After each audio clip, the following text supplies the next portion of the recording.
look for ways that you can continue to practice, especially the cumulative skills.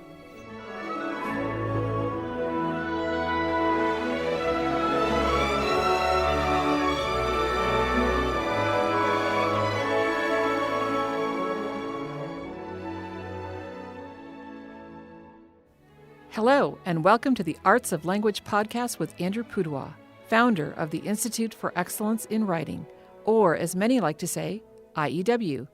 My name is Julie Walker, and I'm honored to serve Andrew and IEW as the Chief Marketing Officer. Our goal is to equip teachers and teaching parents with methods and materials which will aid them in training their students to become confident and competent communicators and thinkers.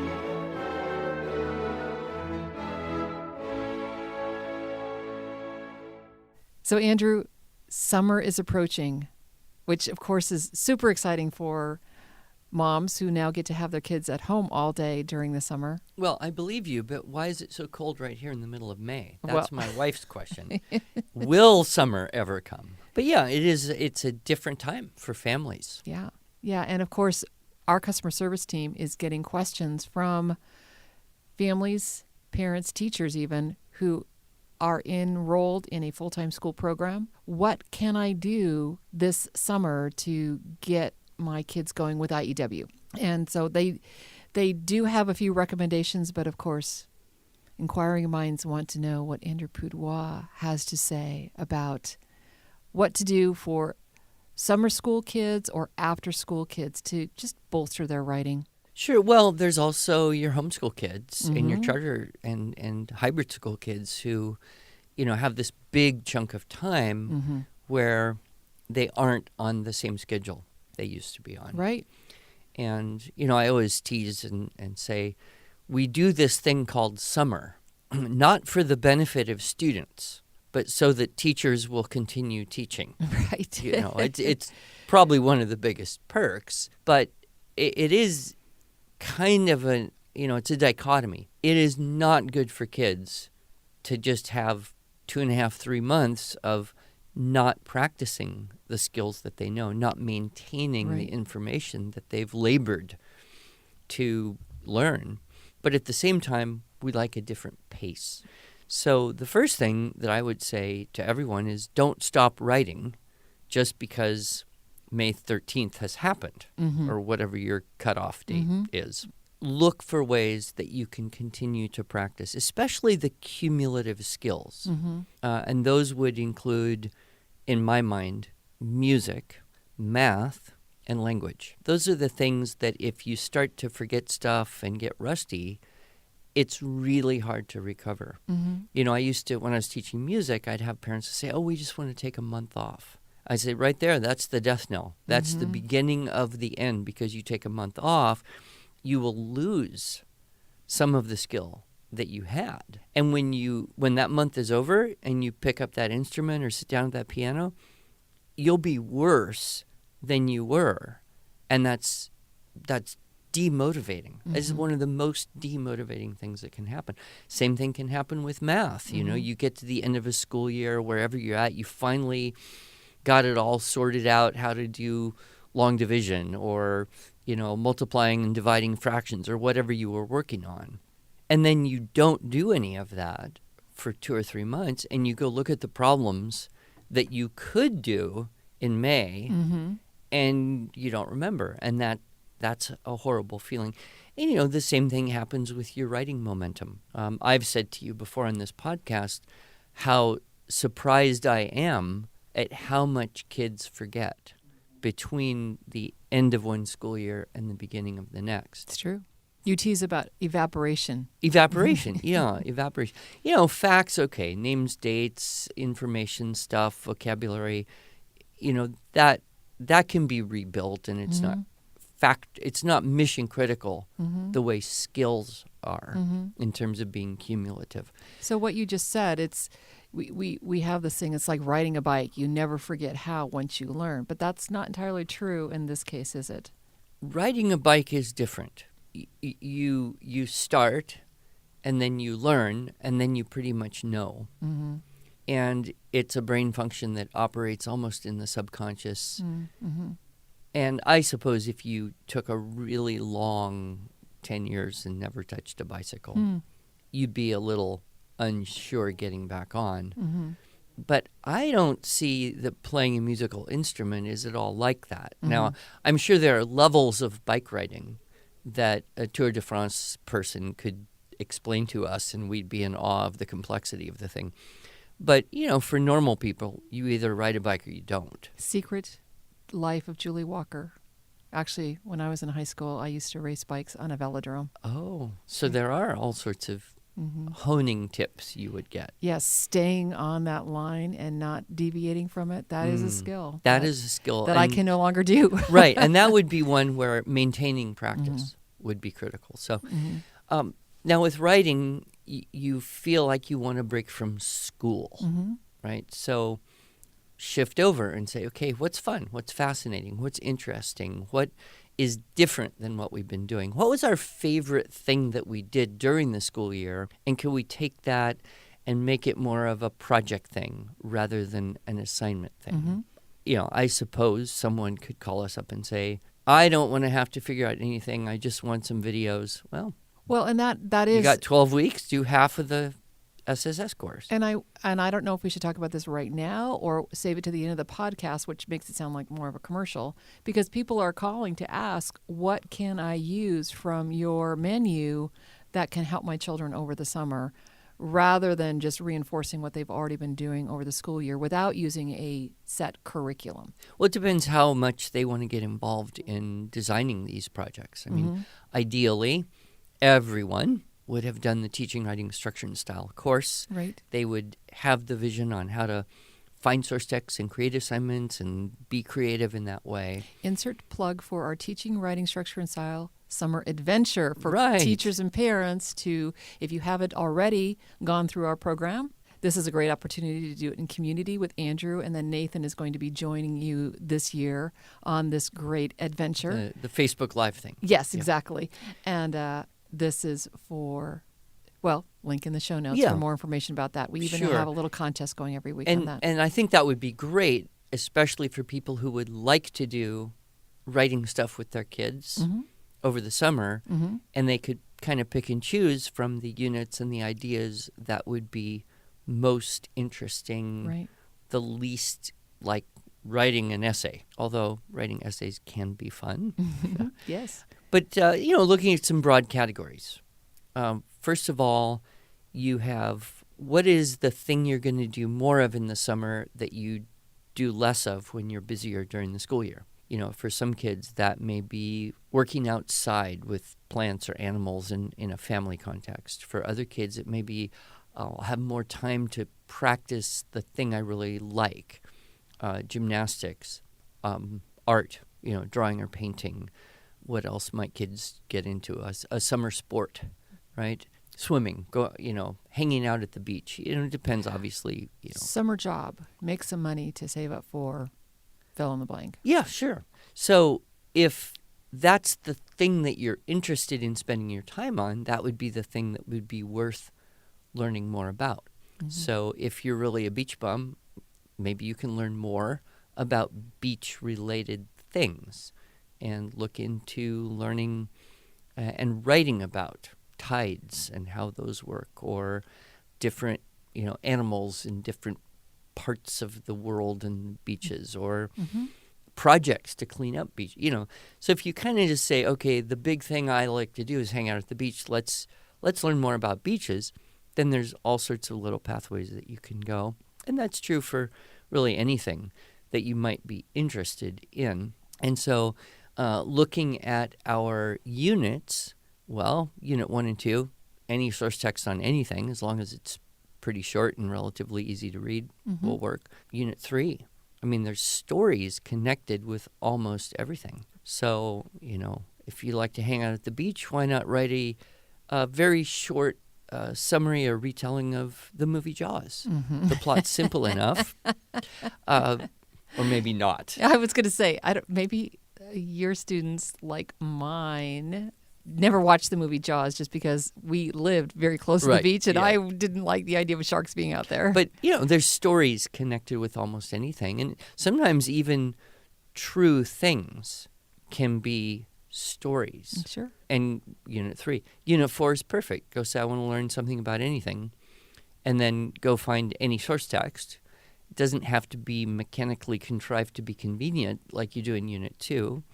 And you develop that skill of summarizing, telling some of it, but not all of it, and which some of it. Writing from pictures, well, all you need is some pictures, photographs or drawings or illustrations from somewhere. So we still have on our website, it's kind of like one of those secret links that I'm going to give right now, iew.com/tips. And this is the handout that you provided to, a group of teachers when you were doing tips and tricks before we redid the Teaching Writing Structure and Style second edition.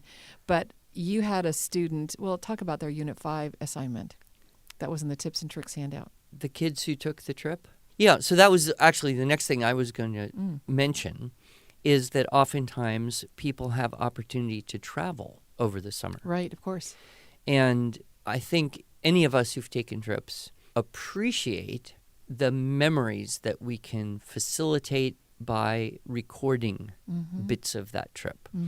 Historically, of course, go all the way back to pre-camera days, Lewis and Clark. Right. They recorded their trip in journals and nature drawings and stuff that have benefited, many, many generations. So keeping a little journal or writing postcards. And, even if they are not postcards, but they are daily emails to grandparents. Oh, right. Yeah. You still have the record of that, right? Right. It's not quite as big now as it was, I think, maybe 10 years ago. And that is just people having very simple little blogs, mostly for their own benefit. I know that when we took a family trip to South America, we had digital cameras, and so we could post pictures, and each of the kids would write something, and then we put it up. And I don't know that hardly anyone ever looked at it, except we had it as a record of the trip, and that was kind of enjoyable. The story you're referring to was a really particularly cute one. There were these two boys, twin boys, if I recall correctly. They lived in Southern California, and they went on a trip with their grandparents, I think all around Arizona. So I know they were at the Grand Canyon and Santa Fe and a few other places. I don't know. I don't remember. But they had taken pictures. So their mom suggested, hey, why don't you use one of your pictures and do a single paragraph Unit 5 on that? And they were kind of all excited about that trip. It was fresh in their mind. And so they did that. One wrote the other. And then it was the kids' idea. And I don't know, they're probably 11 years old, 11, 12 in that zone. And they said, well, we could write one for all sorts of pictures. Now, did they do a true Unit 5 where they looked at the picture and without actually in context of what the picture was, they came up with some ideas that were different I think they than were, their own experience? No, the questions they were asking, who, what, where, why, when, how, right. Inside, outside, before, after. It was really describing the event or the place. Their own experience. Okay, got it. Yeah. Rather than making up some crazy story about something else, which would work. Sure. I mean, you could take any picture anywhere and make up some crazy story. Yes. And that would be Unit 5. But you'd also take a picture of yourself standing on a lake holding a fish and write about that. And it would be close to the truth. I mean, it's a fish story, so you never know. But either one would be Unit 5. I mean, Unit 5 is infinitely flexible. You're right. It would work just as well for news and history as it would for fiction and fantasy and totally weird, illogical stuff, right? Which we have seen. Yes. Insert plug for Structure and Style for Students. I'm thinking especially the Level A course, where we had students that pretty much described exactly what was in the picture, and then we had other students that just went wild and crazy, and both were right. And that's great to have that in a class, because you show it's all good. Yep. Hands-on structure and style, hands-off content. Back to Webster's edict. Exactly.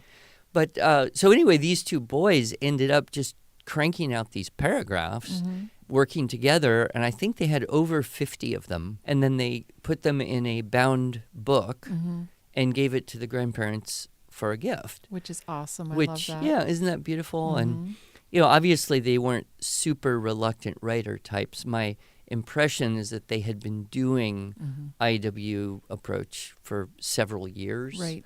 And it's interesting. You can take a very reluctant writer and then even 2, certainly 3 years down the line, and it's just not hard anymore. Right. And, I get letters. I got 2 letters in the mail. Today was mail day. Oh, right? okay, I got right, the yeah. mail. I had 2 letters from 2 kids Aw. who basically said, I'm at lesson, whatever it is, 19, I think, of the B, and I had to write a letter, so I wanted to write a letter to you. Aw. And almost every time I get one of the topics is, I used to hate writing, but now it's easier. Oh, I love that.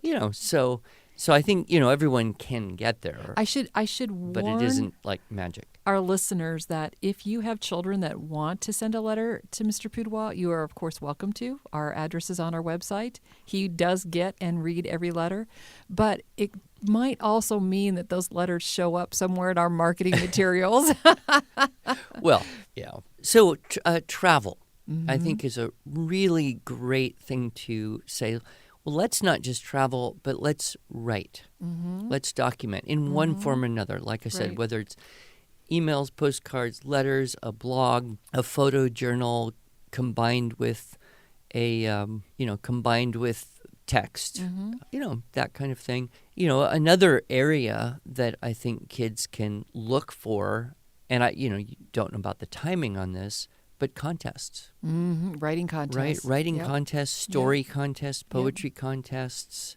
These often have deadlines, and if the deadline is far enough advanced, hey, let's make this one of our summer projects. That you write an essay or a story, and we'll submit it and see what happens. Yep. Thing is, I've noticed about kids who've entered contests that I've known personally, some of my students and others I've heard of. The bar isn't all that high. I mean, you can be like pretty good, but not what I would call wow level, Right.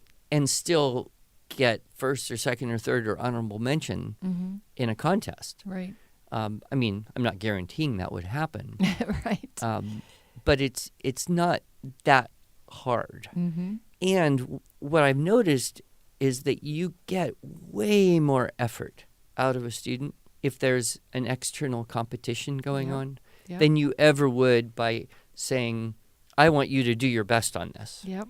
I remember, in particular, I had a group of kids in our little homeschool community, whatever, and I put them up to competing for National History Day. And that's, I think, that parallels the school year, so it's not a good summer project per se. Right. But what I noticed is that every one of them worked a lot longer and a lot harder on that project than they had ever worked on anything that I had asked them to do previously just for me. Ah. So you want to leverage that, Yes. right? Audience. Exactly.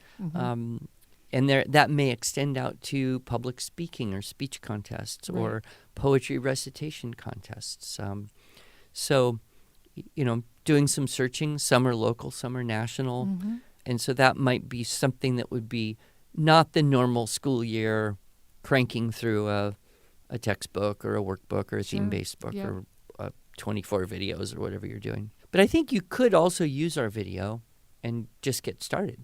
Well, and I want to speak to that, but first I want to talk about the writing contest thing, just sending people to our website, ew.com/writing-contests, and we do, as we find writing contests, we list them on there. Of course, we have our own writing contest every year, but that does not come out until the spring. Don't be limited to what's on our website because there are local contests. Oh, right. Yeah, sure. For example, out in the podunk little town of Tahlequah, Oklahoma, there may be 15,000 residents. I don't know.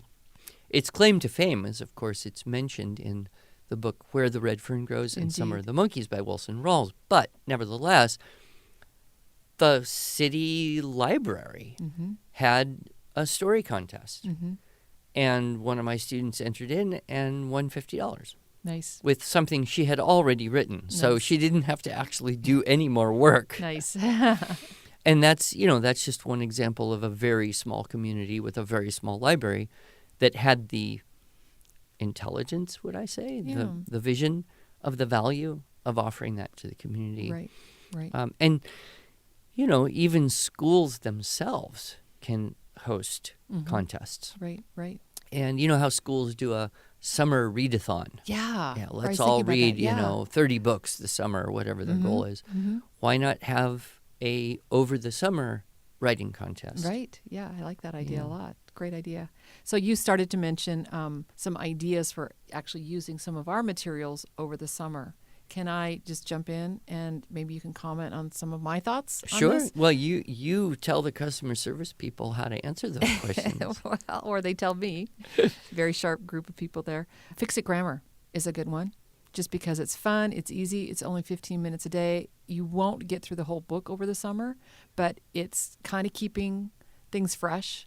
And, we do have an assessment on our website so that you can see what level you should be at and just do a little bit of grammar every day. It's actually not every day. It's only 4 days a week is how it's tailored to go. Another... And you could do that differently, too. You could do 2 days, twice a week. Or you could do it all in one day. And you could actually get through all 30 weeks because it's designed to be a 30-week. It'd be a grammar summer. The thing I mention is I've now talked to many, many hundreds of kids personally, usually at conventions, who've been doing Fix It for a year or 2 or 5. I've never talked to one that said, I hate it. Right. I've never talked to one that said, I don't like doing that. Right. Pretty much everyone says, yeah, it's kind of fun. Or most often I'll hear, it's so better than what I was doing. Yep.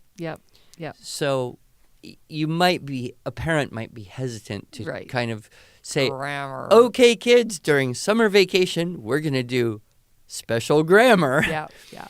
Well, and here's the really cool thing. The second thing I was going to suggest is what you alluded to, is getting started with our Structure and Style for Students video course. And we have the first 3 weeks of that completely free on all our free. website. And so we'll link to that in the show notes. But included with that, Andrew, is the first 3 weeks of Fix It Grammar.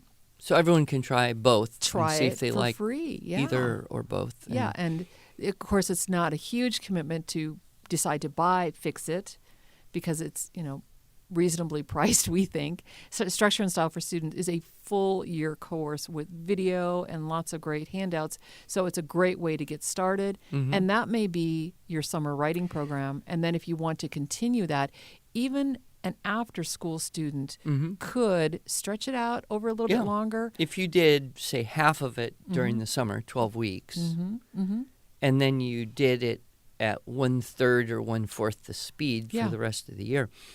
The thing I've heard is kids who are in school and then they come to some writing class that I teach, or their mom says, well, we're going to supplement your school with this writing stuff. They go back to school feeling like they have secret weapons.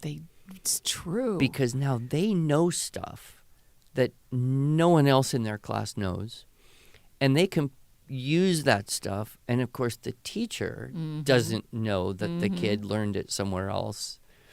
And the teacher's often like, wow, that's pretty good. Right. Well, let me just mention a couple opportunities this summer that where you are teaching kids, and it's all online unless you happen to live in the Tulsa area. We're doing an all-day writing conference in June, link in the show notes. And we actually did this last June, so we're starting to do an online summer conference where you can get the handouts, and your kids can watch Mr. Pudwa teach them this summer writing. It's just a one-day, couple hours, right, Andrew? Is that all you did? Well, I think last year was just one class, Just 2 one hours. class. This year we're doing two classes in a beginning, like an introductory class, and then a more advanced class. Exactly. And so if you're listening to this podcast after June 24th, you will have missed that event, but we do have a recording for that, and we will definitely post a link to that event in our show notes. Yeah, and there's something about a live class that's just Yeah. a little more exciting. In fact, the way we did it last year was I had a group of kids here in our studio. It's just easier for you to teach to a live group of kids. Right, and I'm teaching. But you and a couple other people were monitoring the chat that was going on, people watching remotely. And then you'd raise your hand and say something that someone typed in. Obviously, we couldn't say everything that everyone typed in. No, right. But that was kind of a really good feeling for all of us. I think the kids in the room felt it was pretty cool. Like, wow, there's some kid in Europe or Right. South Africa who's also doing this with us, although the time difference. Yeah, the might have been a time problem, but- difference. And then the people, out there are feeling really included. Yep. And so, yeah, that'll be a good day in June. So that's one option, the online video option. The other thing, when you told me we were going to discuss this, the other thing I thought would be a club, right? Nobody wants necessarily a class during the summer, but a club during the summer. Yeah, get to meet in a clubhouse. That and sounds have more fun, a doesn't it? password. And So what if you started a writing club and you met once a week or every other week for the 2 to 3 months you have? And then it's, okay, we're not going to grade this stuff. We're going to have fun in addition to some writing instruction and, do it at home, get as much help as you want. Just really relaxed. And then just, everyone has no stress about a club because it's all optional. But what I would guess is the kids would kind of drive each other, like that positive peer pressure. Wow, Joey wrote a really good story. yeah. I bet I could be sillier than that. Oh, wow. Yeah. Right? You'd have to have the right aptitude of teacher to deal with it. But you could also even do an all-girls writing club and an all-boys writing club. And, I think in a way that would be even more fun because there are directions you might go or that the students might go, which they could all appreciate a little more easily. Yep. And even if you yourself don't want to teach it, well, there's no rule says you couldn't find a really sharp 16, 17, 18-year-old high school student. Right. Put them through our TWSS if they haven't learned our system Right. at all. Perhaps they become an accredited instructor. Perhaps they become an accredited instructor, and then have them teach a little group of kids that are, Right. 4 to 5 years younger on average. Right. That can work really well. Right. And, you can charge membership dues or whatever, and then you can also do popcorn pizza. You can play. I did that during the summer several years. My You class. ate popcorn and pizza? No. We would go play volleyball after we did a writing class. Oh, nice. Fun. And so that just gave everyone something really to look forward to, and nobody complained. So I think there are ways to work into your lifestyle, whether it's summer vacation from 5-day-a-week school or taking a change of pace during the homeschool or somewhere in between. A lot of good options. In fact, if any of our listeners have done things, we've got our forums. Yep. And we can put link in the show notes. Yes. But it'd be nice to start a thread Yeah. on summer writing ideas or share them on, our Facebook page, your Facebook page. But Yeah. I do think that very often we hear someone's idea and then we go, oh, I like that, and tweak it a little bit, and then we have another idea to add to the basket. Yeah. So certainly lots you can do this summer to try to minimize evaporation, as Andrew calls it, and, keeping those kids sharp. Stephen Covey used to have a rule of success, and one is to sharpen the saw. To spend the time that you have during the summer to stay fresh as a teacher, but also to allow your students that same privilege of doing that. One last thing I was thinking of, Andrew, we talked about writing club. What about a poetry club where kids get together, memorize and recite poetry, and that would fill their minds so that they could get something out of their brain that isn't in there to begin or with. just combine the two. Yeah. And, Be great everyone fun. memorize a poem this week, Yep. and we'll pick some names out of the hat, and you get to recite, and whoever recites gets a special little prize, and if, of course, they're ready to do so. And then that only takes, 10, 15 minutes, and then you can have a nice, hour and a half writing class, whatever you want to do. We both are such visionaries, and we both have done these kind of things that we probably should have split this into 2 podcasts. But I hope, dear listener, that our fire hydrant that we threw at you today will give you some great ideas to go forward and go strong this summer. Have a great summer. Thank you.